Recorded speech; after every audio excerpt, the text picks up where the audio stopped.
So, should you buy a house now or should you wait and buy in the future? This is a question I am getting a lot right now, so I figured a video would help. I'm going to talk about two main things: home prices and interest rates, okay?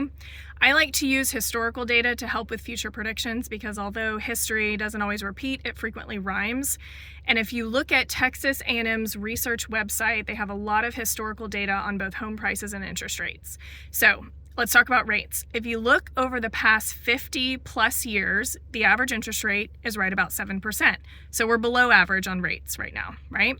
Home prices. If you look at home prices over the same time period, home prices in Texas only went down about twice in the past 50 years, and that was during the two major crashes, and they only went down in depreciation by about 1%.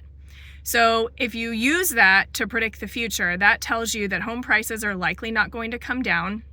Even if there is a bubble, in Texas, we're a bit insulated from bubbles because we have really high lending standards when it comes to equity. And there's some other factors that go into it. So I'm not personally worried about a bubble, especially because I used to investigate mortgage fraud during one of the past bubbles. And there isn't an indication that we're going to have something like that in Texas because of our lending standards, right?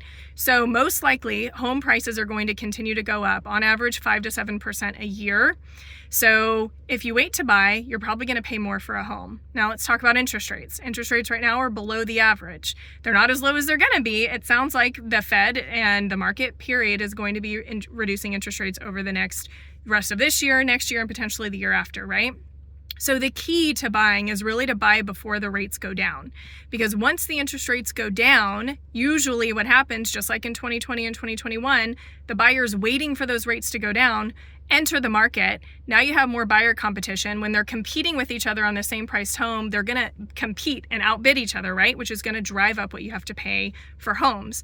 So not only does waiting to buy a house typically mean you're going to pay more just because of natural appreciation, if you wait until rates go down, that could also drive up the home prices.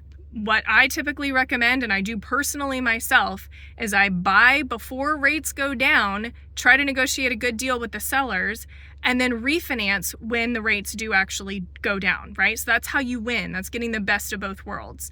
That's my personal opinion. You may differ, but that is what I wanted to share, is what I'm sharing with my clients, and that is what I'm doing myself. Hope you have a great one.